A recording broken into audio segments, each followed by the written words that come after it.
December 11వ తారీఖున ప్రతి జిల్లాలోనూ వైఎస్ఆర్సీపీ అక్కడి జిల్లా కలెక్టర్లను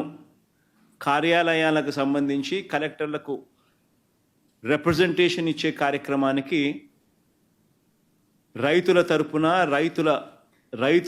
రైతులందరితో కలిసి ర్యాలీగా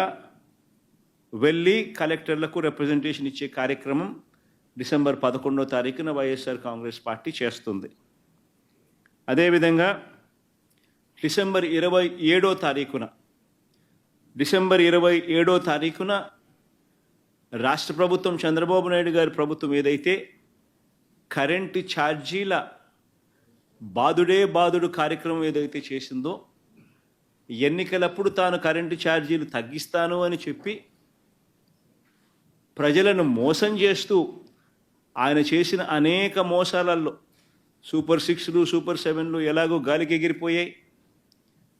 ఆ కార్యక్రమం అనేది గాలికి ఎగిరిపోయి ఈ బాదుడు కార్యక్రమం చంద్రబాబు నాయుడు గారు తీసుకొచ్చిన ఈ నేపథ్యంలో కరెంటు ఛార్జీలు తగ్గకపోగా కరెంటు ఛార్జీలు బాదుడు పేరుతో పెంచిన నేపథ్యంలో ప్రజల తరపున పెంచిన ఈ కరెంటు ఛార్జీలను తగ్గించమని చెప్పి పెంచబోయే ఈ కరెంటు ఛార్జీలను జనవరి మాసంలో ఇంకా ఫర్దర్గా పెంచబోయే ఈ కరెంటు ఛార్జీలను ఇంకా ఫర్దర్గా తగ్గించమని చెబుతూ ఇప్పటికే 6,000 కోట్ల రూపాయలకు సంబంధించిన బాదుడు ఆల్రెడీ కరెంట్ బిల్స్లో ఇప్పటికే రిఫ్లెక్ట్ అవుతూ ఉంది. మరో 9,000 కోట్ల రూపాయలకు సంబంధించిన బాదుడు